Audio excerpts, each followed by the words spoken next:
그래서 한 5가지 주제를 잡아봤는데요. 오토캐드로 3D 프린팅을 어떻게 하는지, 그리고 3D 프린팅에 대해서 이제 잘 모르시는 분들을 위해서 그냥 개념, 그 다음에 3D 프린팅 기술 방식은 무엇이 있는지, 그 다음에 이제 3D 프린터 활용 사례하고, 오토데스크에서 이제 엠버 3D 프린터라는 바깥에 전시 사용이 있는데요.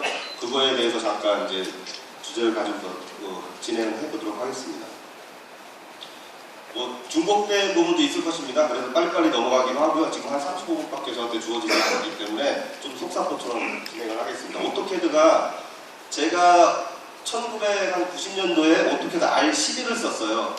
그때는 도스였고 플로피 디스크 요즘 뭐 쓰지도 않잖아요. CD도 잘 안 쓰니까. 그 당시에부터 이제 캐드를 썼고 지금까지 한 저도 오토캐드와 더불어서 살아왔다고 생각하시면 되고 현재는 오토데스크 솔루션을 가지고 밥을 먹고 사는 사람입니다. 그런 쪽에 일을 많이 하고 있으니까요. 두 번째 오토캐드 인터페이스를 한번 보고 나머지는 이제 오토데스크의 오토캐드가 3D 모델링에 어떤 메뉴들이 있는지 그리고 3D 인쇄 서비스 그 다음에 나머지는 프린팅하는 간단한 방법 그 다음에 이제 이런 식으로 진행을 해보겠습니다. 오토캐드는 1982년도 11월 달에 버전 1.0으로 탄생을 했고요. 미국은 애플도 그렇고 보통 창고에서 많이 출발하잖아요. 오토데스크사도 창고에서 출발을 했다고 합니다. 그래서 그 당시에 이런 식으로 발전을 해왔고 제가 R11을 썼으니까 국내에는 1988년도에 이제 R10 버전에서 3D 기능이 추가가 됐고요. 도스 시절에. 그 다음에 한국에서 한글 오토캐드가 발표된 거는 R12, 92년도였습니다. 그리고 R14가 이제 윈도우 버전에서 발표가 되고 이런 식으로 이제 오토캐드가 진화의 진화를 거듭하고 2013 버전이 이제 건축 쪽에 이제 브라질 월드컵 경기장인가 그렇다고 하거든요. 그런 것들을 모델을 이렇게 내놓고요. 이게 2016까지가 이제 지금 약 30번째 이제 버전인데요. 2016은 상당히 많은 기능이 추가가 됐더라고요. 실행을 하면 이렇게 실행 화면이 실지가 되고 그래서 인터페이스가 이렇습니다. 아까도 보신 거니까 넘어가고요. 그 다음에 3D 모델링을 하려면은 요 하단에 이제 역삼각형의 이제 표시가 있는데 요거를 누르시면은 이렇게 3D 모델링으로 작업 공간을 전환하실 수가 있거든요. 그렇게 작업 공간을 전환하시면은 3D 모델링 작업용 리본 메뉴가 이렇게 나타납니다. 엄청나게 많아가지고 저도 다 이 기능들을 다 숙지를 하지 못할 정도입니다. 3D 모델링 작업 공간은 이렇게 보통 되어 있고요. 보통 이제 상자나 우리가 인벤터라든가 이런 3차원 캐드 같은 경우는 이제 스케치부터 출발을 해가지고 3D 모델링을 하게 되는데 오토캐드는 다른 캐드하고 다르게 국내의 캐드에서는 지원하지 않는 이런 3D 모델링 기능을 지원을 하고 있고요. 2015 버전에서 2016으로 넘으면서 더욱더 강력해졌습니다. 상자를 꺼내서 이걸 돌출을 시키고 그렇게 해서 자기가 원하는 이제 모델링을 할 수가 있는데요. 이렇게 F4를 누르시면은 각각의 메뉴들에 대한 설명들이 아주 친절하게 잘 나와 있습니다. 자, 그래서 풀다운 메뉴를 보시면은 지금 잘 보이시지는 않을 거예요. 여기 상단에 보면 홈 탭이라든가 솔리드, 표면, 메시 도구 이 각각의 기능들이 어마어마하게 지원이 되고 있습니다. 그래서 이걸 다 국내에는 아직까지 이런 2016 버전에서 쓸 수 있는 3D 모델링 이런 관련된 도서도 이렇게 전무한 편이고요. 근데 가장 큰 특징이 오토캐드 2016 버전에서는요, 이렇게 여기 출력 기능이 있는데 여러분들이 한글 파일이나 DOC 파일 같은 경우는 그냥 바로 누르면은 내 컴퓨터하고 연결된 프린터에서 바로 출력이 될 겁니다. 근데 3D 프린팅은 그렇게 되진 않아요. 내 컴퓨터에 이렇게 바로바로 연결해서 쓸 수는 없습니다. 그래서 출력 기능을 누르시게 되면은 3D 인쇄 서비스로 내보내기라는 메뉴가 나옵니다. 그래서 3D 인쇄 서비스로 보내기 대화 상자가 나오고 여기에서 이제 STL 파일이라고 하는데 그냥 3D 모델링한 파일을 가지고서 바로 이렇게 프린팅하는 게 아니라 프린터가 알아들을 수 있는 쉽게 말하면 언어로 변환을 시켜가지고 프린팅을 하신다고 보시면 됩니다. 그리고 이 STL 파일 같은 경우는 미국 3D 시스템즈의 찰스 허리라는 분이 이제 창안한 스테레오 리소그래피라는 그런 파일이고요. 대부분의 지금 저가형이든 중가형이든 이제 그런 프린터들이 많이 사용을 하고 있고요. 대신에 이제 안타까운 점은 얘는 색상이나 질감 이런 정보를 가져갈 수 없어요. 그러니까 결국 칼라 프린터에서는 STL 파일이 소용이 없다는 거죠. 그리고 오토데스크가 이제 앞으로도 더욱더 이쪽으로 이제 발전시킬 것 같은데 3D 인쇄 서비스로 누구나 누르면은 오토데스크에서 이제 오토데스크 3D 인쇄 웹사이트로 넘어가게끔 이렇게 지금 현재는 되어 있습니다. 그래서 그 해당하는 파일을 이렇게 열어가지고 이 안에서 이 모델을 출력하겠다. 그럼 이 안에서 스케일도 조정할 수 있고 객체 선택하고 미리 보기 할 수 있고 이런 기능들이 지원되고요. 제가 이제 직접 3D 프린터로 이제 모델링 파일을 가지고서 프린팅하는 과정을 간단하게 설명 한번 드려볼게요. 이건 저가형 누구나 쓸 수 있는 뒤에 있는 뭐 100만원, 200만원짜리 장비에서 다 하실 수 있는 거거든요. 예를 들어서 이런 기어를 모델링을 했는데 이게 급하게 필요한 거예요, 제가.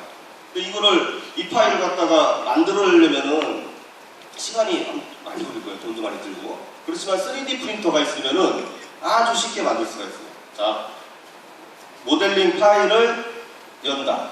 그리고 얘를 3D 인쇄 서비스로 보내기를 누른다. 그럼 이렇게 창이 뜨거든요. 그래서 여기서 계속 확인을 누르면은 이렇게 이제 내가 출력하고자 하는 모델의 객체를 선택할 수가 있습니다. 선택하고 그 다음에 3D 인쇄 서비스로 보내기를 누르면 아까 보여줬던 그런 창이 뜹니다. 이 창을 뜨고 여기서 확인 버튼을 누르시게 되면은 STL 파일로 이렇게 저장을 할 수가 있습니다.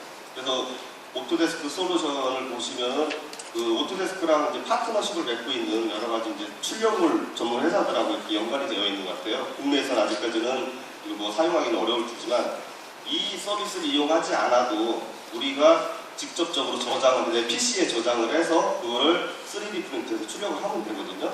그래서 STL 파일이라는 거는 입체 표면, 그러니까 삼각형의 메쉬로 무수히 많이 이렇게 면이 구성되어 있고요. 일종의 폴리곤 포맷이라고 하는데 이걸 보시면은 개념이 잡히실 겁니다. STL 파일은 입체 표면, 그러니까 이런 삼각형 형태가 무수히 많은 겁니다. 이게 이제 3D 모델링한 파일이고요, 원래. 얘를 STL 파일로 내보내면은 지금 자세히 보이시진 않겠지만 여기 다 삼각형 모양으로 되어 있어요. 이런 식으로. 이게 STL 파일로 넘어가는 겁니다. 그럼 STL 파일로 바로 3D 프린팅을 하느냐? 그건 절대 안 됩니다. 할 수가 없어요. STL 파일로 변환한 걸 다시 3D 프린터가 쓰는 소프트웨어에서 열어가지고 G코드로 만들어서 그 G코드 값을 SD카드에 저장해가지고 프린팅을 해라. 그러면 그때 이제 출력을 하는 거거든요. 자, 그러면 요건 이제 네덜란드의 얼티메이커라고 오픈소스 진영에서 상당히 유명한 기업인데요. 큐라라는 이제 소프트웨어입니다. 대부분 국내 회사들은 이 큐라를 오픈소스니까 커스터마이징 해가지고 자사 환경에 맞게 한글화 시키고 이렇게 사용을 하고 있는 거예요. 그럼 요 파일, 아까 그 기업 파일을 STL 파일로 변하는 것을 로드를 시키면 이렇게 들어옵니다. 이게 뭐 세워져 올 수도 있고 누워있을 수도 있는데 이걸 다 회전하거나 이런 기능들이 있어서 쉽게 안착을 시킬 수 있고요. 이게 3D 프린터 베드라고 보시면 됩니다. 그리고 보시면은 이게 들어오면서 제가 이 레이어 높이, 그러니까 적층하는 인쇄하는 높이 0.2로 예를 들어 지정을 했다. 그랬을 때 이 3D 프린터가 똑똑하기 때문에 얘는 이 기어는 높이가 26mm, 가로가 약 119.7이니까 120mm라고 치고요.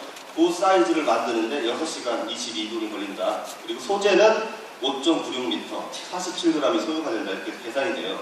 보통 소재가 이제 1kg 단위로 이렇게 PLA 같은 걸 판매를 하고 있는데 그게 한 300m 정도 되거든요. 그러니까 1kg, 얘 같은 경우는 47g이니까 1kg는 나눠보면은 이런 기어를 몇 개를 만들 수 있다는 답이 나오죠. 출력 실패를 하지 않는다면. 물론 사이즈도 조정을 다 얼마든지 하실 수가 있어요. 그래서 이 출력을 하기 전에 이게 적층이 되는 과정을 또 시뮬레이션을 해보실 수 있는데요. 이게 레이어, 그러니까 맨 밑 바닥 한 층을 깔았을 때 우리가 20층, 50층, 얘는 총 130층이거든요. 80층, 110층, 130층을 딱 채웠을 때 이렇게 완성이 된다는 거를 나타내는 겁니다. 그래서 이거를 프린팅을 실제로 하면은 G코드로 이제 변환해서 SD카드에 담아가지고 그걸 이제 프린터에 꽂아서 출력을 시키면은 이렇게 출력이 됩니다. 그래서 제가 실제로 오늘 발표를 위해서 이제 출력을 해갖고 온 거거든요. 그래서 이렇게 저는 제가 필요한 부품을 바로 오토캐드로 모델링 한 다음에 얻을 수가 있는 거예요. 물론 뭐 단점도 있겠지만은 당장 내가 어떤 시제품을 만들고 할 때 이런 것들을 금방금방 얻을 수 있는 게 이런 저가형 프린터에서도 가능하다는 말씀입니다. 소재값도 싸고. 그리고 그 저가형 3D 프린터는 그 지지대라는 걸 세우거든요. 그 뭔 소리냐면, 자, 이 모터를 제가 이제 출력을 하고 싶어요. 모터를. 근데 이거 모터 어디서 가공해요? 그러면 아무도 가공 못 해볼 거예요. 3D 프린터 가능해요. 소재가 얼마 안 듭니다. 한 5,000원? 근데 요게 보면 여기 바닥에 가 있고 이 부분이 떠 있잖아요. 떠 있는 부분에다가 그 노즐에서 흘러나오는 그 필라멘트가 녹아서 나오는 게 여기 떨어지면은 바닥에 흘러내릴 거 아니에요. 그러니까 이렇게 서포트를 프로그램 상에서 대주는 겁니다. 이거는 뭐 설계자가 대주는 게 아니에요. 그럼 자동으로 서포트를 이렇게 생성을 해주고요. 대신 노동을 좀 해야죠. 이 서포트를 다 떼어냅니다. 이 싱글 노즐의 그 필라멘트를 쓰는 프린터 같은 경우는 단색깔로밖에 안 되니까 소재가 하나니까 서포트도 당연히 하나로 할 수밖에 없어요. 그렇게 해서 출력을 하면 이렇게 제가 원하는 모델을 만들어요. 자, 그럼 두 번째 문제를 드릴게요. 보이시죠? 이게 실제로 제가 이제 출력을 저 뒤에 있는 프린터로 한 거고요. 이게 출력되는 시간이 한 얼마 걸렸을까요? 3시간. 예? 3시간. 빨리 맞죠? 더 빨리. 더. 예? 2시간. 40시간. 이틀 걸렸어, 이틀. 이틀 걸렸는데, 저 프린터는 그동안에 이제 멈출 줄 알았거든요. 그래도 성능이 국산 프린터들도 많이 올라와서 이틀 동안에, 물론 저는, 야, 이거 하다가 망치면 어떨까. 이 저가형 프린터가 완벽한 게 아니거든요. 에러도 많이 나거든요. 어떤 여러 가지 요건에 의해서. 근데 결국 이걸 얻었어요, 저는.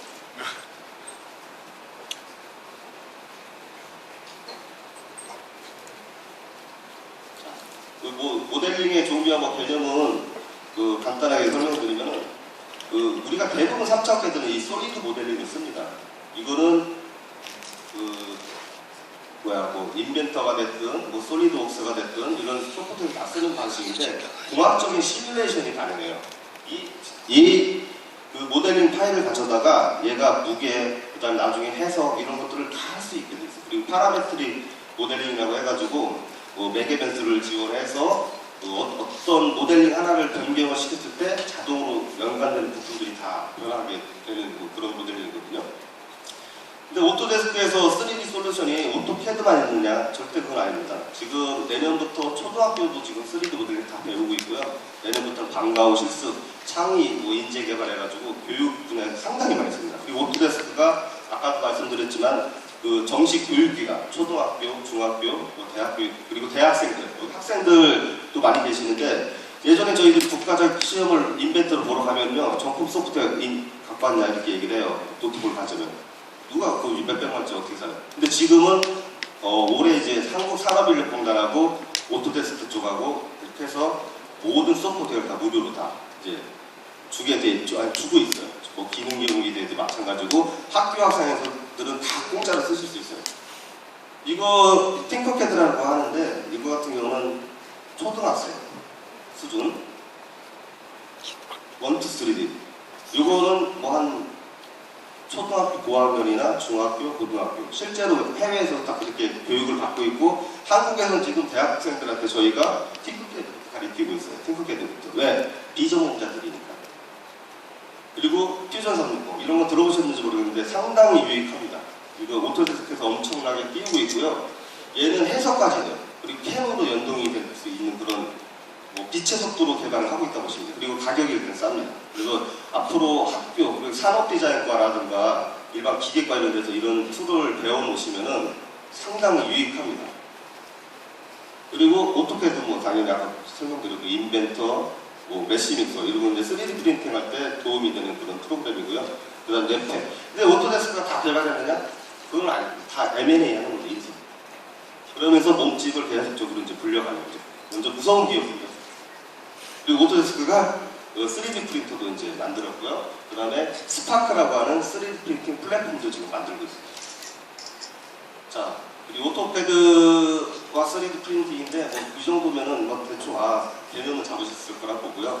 그 3D 프린팅이 무엇이냐? 그 다음에 쭉 이제 내용 보시고 3D 프린팅은 말 그대로 3차원 모델링 데이터를 가지고서 아까 말씀드린 대로 그 소프트웨어에서 슬라이스, 그러니까 G코드로 변환해가지고 그 자기가 쓰는 3D 프린터로 전송해서 출력을 시키는 거예요. 대신 아까 제가 보여드렸던 PLA, 이런 PLA라는 게 PLA하고 ABS라는 소리를 많이 들어보실 건데, ABS는 여러분들 모나비 볼펜 있잖아요. 그게 재질이 다 ABS라고 보시면 되고요. 레고 블록 같은 게 ABS입니다.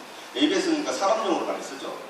근데 저가형 3D 프린터는 그 옥수수 전분 같은 걸 이용한 그 소재를 쓰는데 PLA라고 보통 하거든요. 색깔이 여러 개 나오고. 근데 성분은 표시가 안 돼 있어요.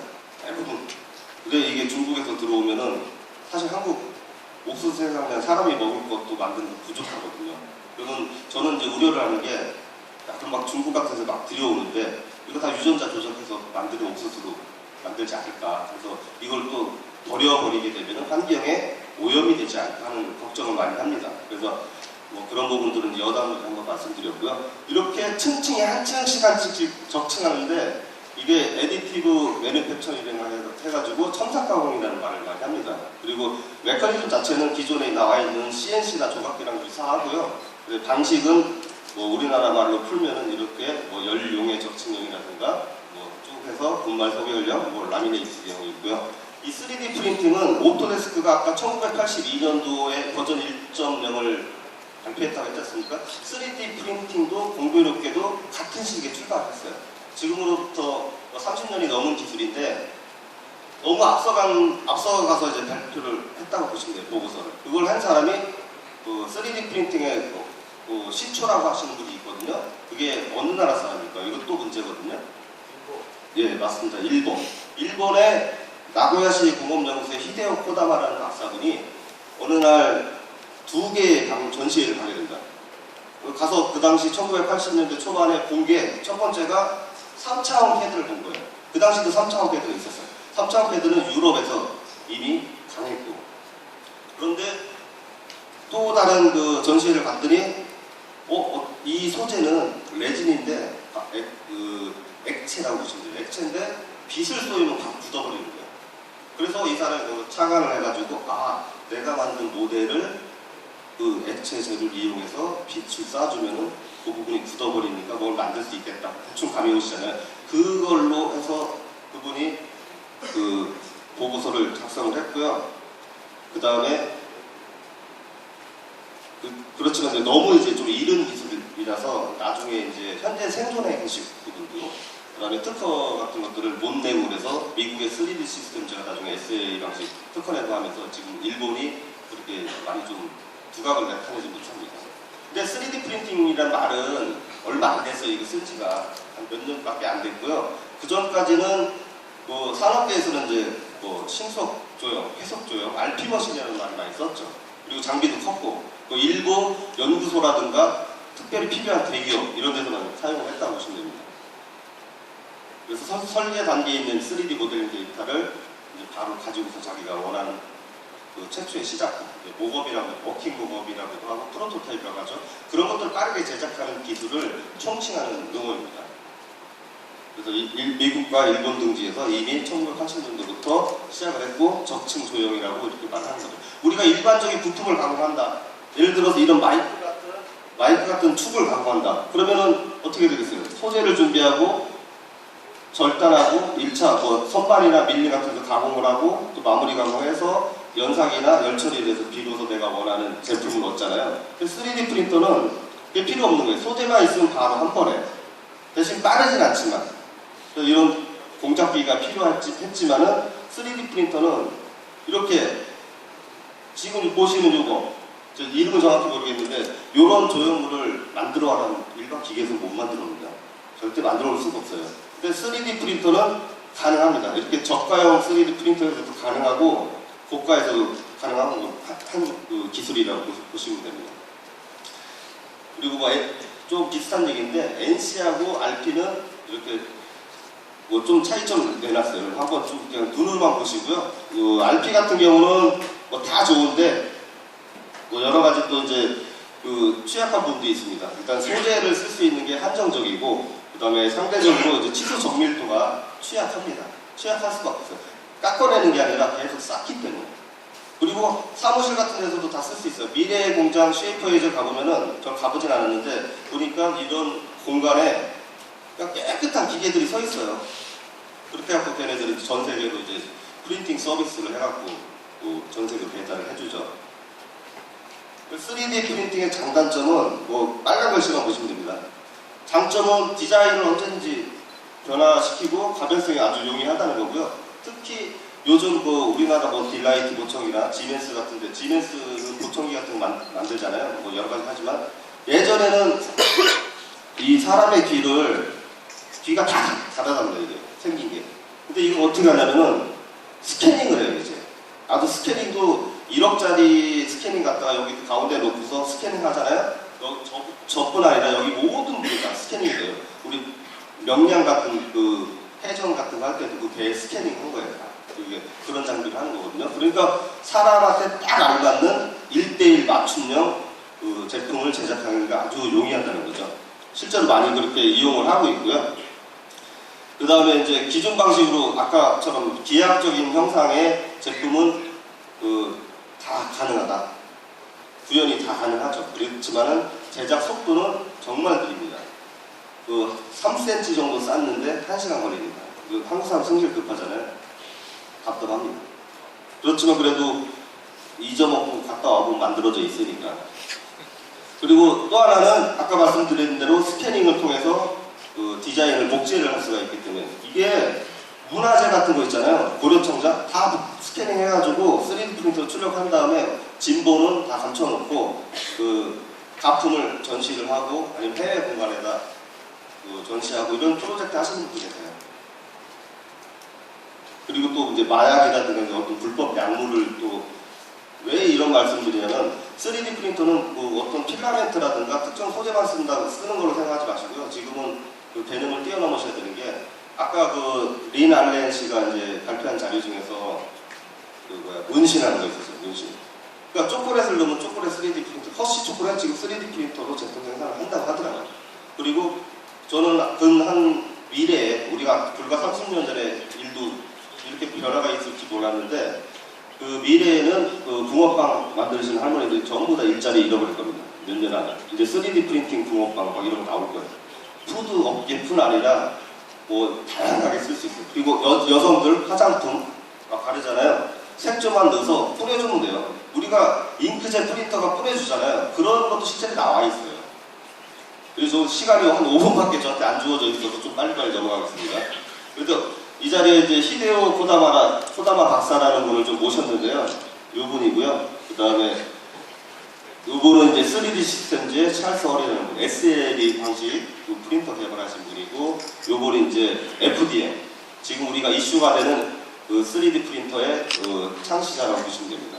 이 분은 이제 스트라타시스의 스캇 트럼프라는 분이시고, 이 분은 이제 독일에서는 에오스라고 하는데 EOS라고 공유를 많이 하고요. DMLS라고 해서 다이렉트 레이저 신터링. 그래서 이 사람들은 주로 레이저 전문가들이거든요. 그래서 이분은 이제 보통 이제 메탈 장비, 메탈 3D 프린터인데 보통 기본이 5억부터 출발합니다. 일반 개개인들은 꿈도 못 꾸죠. 이런 게 이제 DLP 방식이고요. 이것도 역시 독일 앰비전텍이라는 회사고, 요게 이제 일명 도깨비 프린터라고 해갖고 한국에서 좀 유명세에 탔었던 그런 모델입니다. 넘어가고.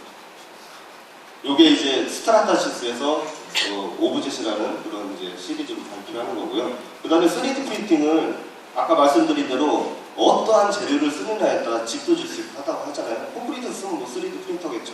대신에 단점은 그만큼 커야 돼요. 큰 걸 만들려면 그만큼 큰 장비가 필요한 거예요. 그게 3D 프린팅의 뭐 장점이 될 수도 있지만 단점도 될 수도 있어요. 보통 그리고 지금 현재까지 그 상용되는 3D 프린터는 이 제작할 수 있는 크기 자체가 1m가 넘는 게 거의 없어요. 또 독일의 빅랩이라는 회사에서 만드는 그런 것들은 1m가 넘지만은 그 대부분 뭐 500mm 미만이라고 보시면 돼요. 그리고 저 뒤에 있는 그 420mm 높이로 만드는 것조차도 없어요. 작다. 그리고 중국 형님들은 항상 좀 스케일이 크잖아요. 예를 들면 빌드블룸이 이제 만들 수 있는 공간 12m. 그래서 이걸로 이제 뭐 세계 최대의 뭐 3D 프린터라고 이제 뭐 작년에 이제 발표가 됐었고요.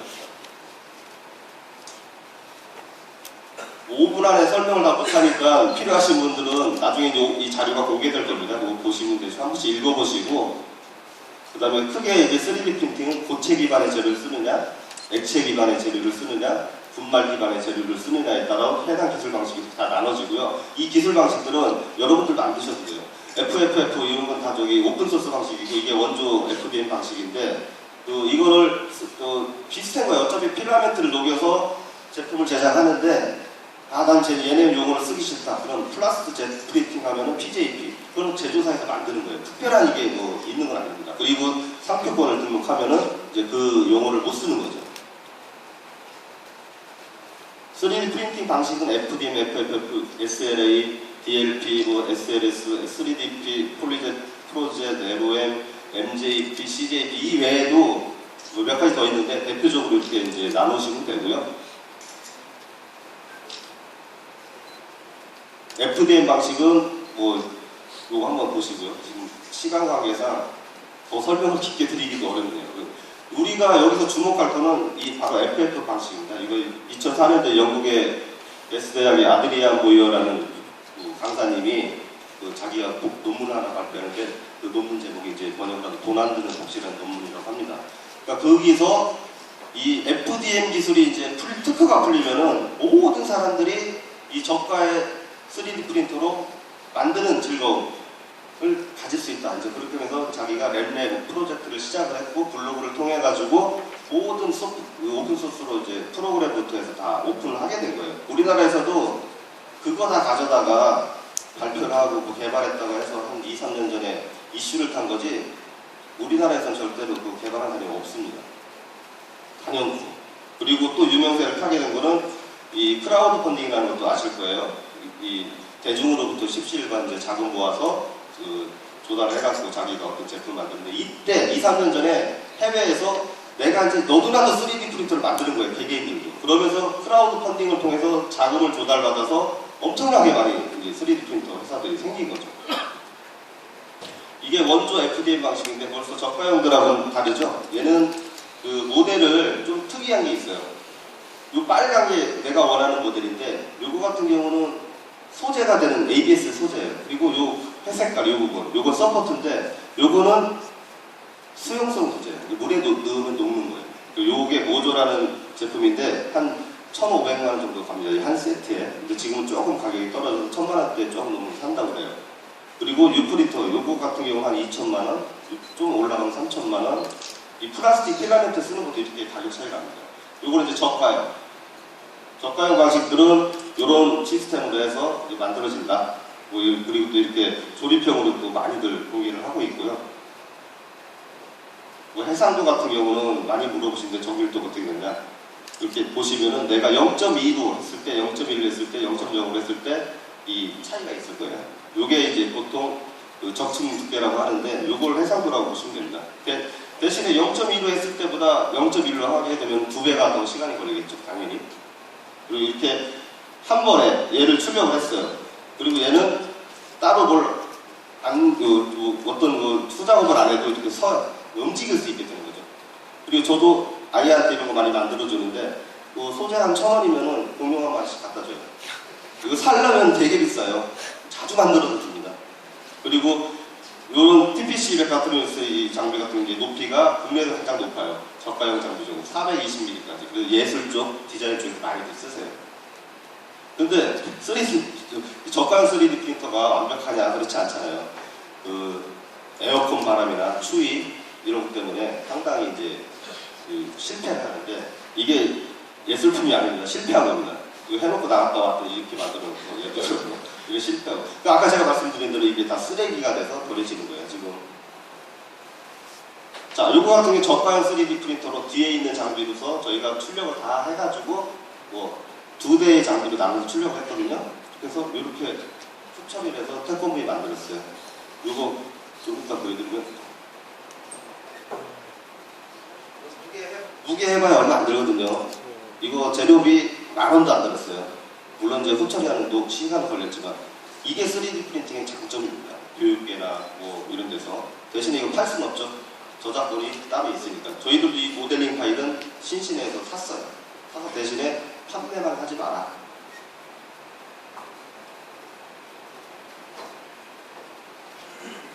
그리고 이거는 1m 한 80 정도 되고요.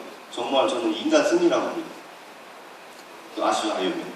이거를 3D 프린터로 저가형 장비로 1년에 걸쳐서 만들었대요. 이게 어디 대학에서 대박이죠. 이게 이제 FDM 방식들 그 3D 프린터로 출력한 건데 이런 건 진짜 시제품 정도로 쓰죠. 이런 게 뭐 2, 3천만 원. 이 폰터스 450이라는 거는 크기가 이만합니다. 실제 장비가.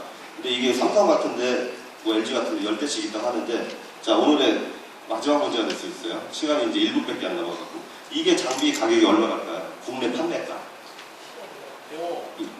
5억 말고 1억 말고 중간 3억보다 좀 높아요. 뭐 일단 3억 5천이라고 외치신 분들은 일단 양심껏 받아가지고 그 실제로 전시회 가서 물어봤더니 국내에서 3억 8천에 판매가 된다고 합니다.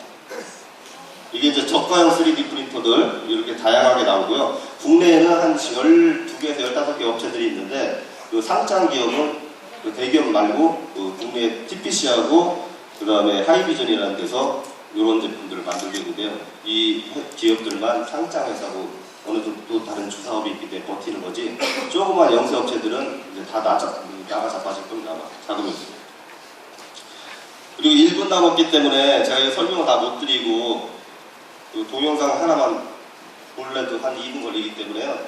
이 기술 방식이나 이런 것들은 한번 이 오토데스크에서 나중에 공유를 하니까 한번 좀 보시고요. 정말 뭐 저도 죄송하게 생각하고 재미난 걸 많이 준비했었는데 다 못해서 너무 안타깝습니다.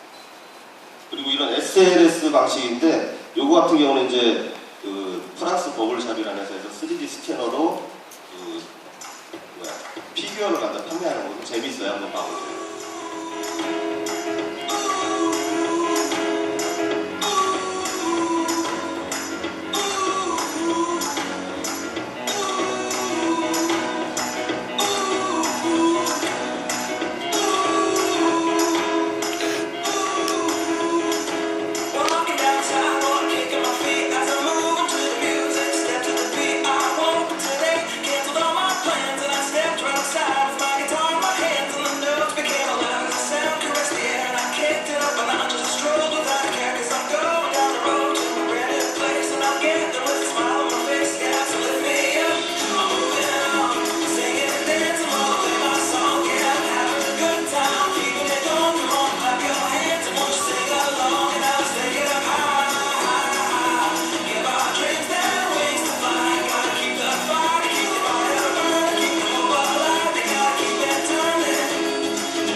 마지막 문제인데요. 방금 전에 이 피규어를 만드는 3D 프린터의 기술 방식이 무엇일까요?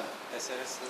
SLS. 네. 3DP라고 하셔야 되는데 SLS가 맞고요. 그분들도 이따 받아가시고요.